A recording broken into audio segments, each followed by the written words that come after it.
Well, we're hurting with the community, to be honest with you. We feel with these people. They've just been told that they're losing their livelihood, and this is where we live. These are our people, and it hurts. It really does. The best part of our town is our people, and we're hurting to see these families. I'm a chaplain with the schools around here, and just the effect it's having on kids. And you hear it coming from them that, some of them's having to move away.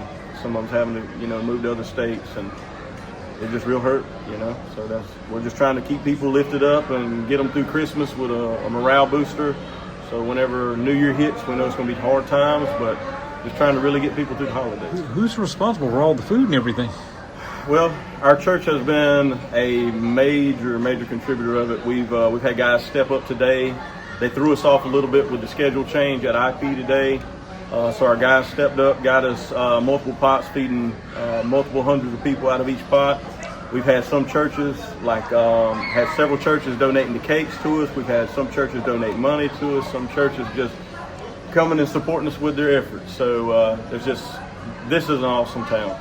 And it's not only been food. I understand that all the mill workers and their families left with some nice gifts. Sure.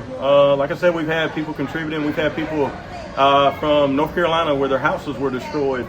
They came and I got checks in the mail from them. Their homes were destroyed, but they heard we were doing this for others, so they would send us money. Even people who are hurting there, don't have homes to live in, have sent money to contribute to the cause of this. I understand that you need a church van, and that did not happen because you wanted to give the money and you felt in your heart you needed to give the money to this.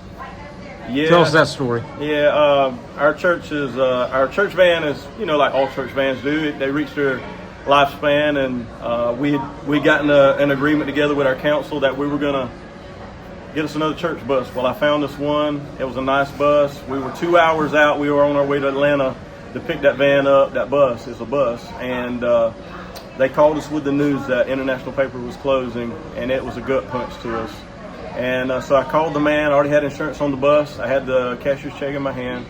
And I told him that I couldn't in good conscience bring a bus back to have a good time in when people were going to be hurting. So I canceled that, took the insurance off of it. And I told my church council when we got back that I felt like if we were going to be a church to the community, that we could come back and we could take a portion of that money and give it to the community. So today we roughly give, by the time we're done, we'll be roughly give out $10,000 cash here with the help of other churches with the upwards of $15,000, $20,000 with gifts and food, you name it. So God's blessed us. We're the hands and feet of the Lord. So I think that's what we should be doing. I'm just one man as a pastor, but amazing church that we have. Georgetown is a phenomenal town. We moved here a year and a half ago. We fell in love with it, and I'm still convinced today that God has great things in store for us.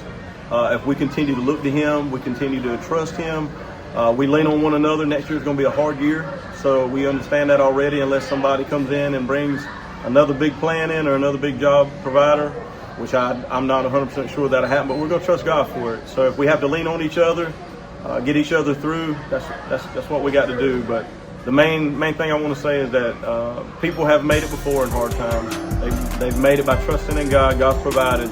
He's not short on miracles. He's not short on His blessings. So we'll continue to trust Him and look for God to do great and mighty things.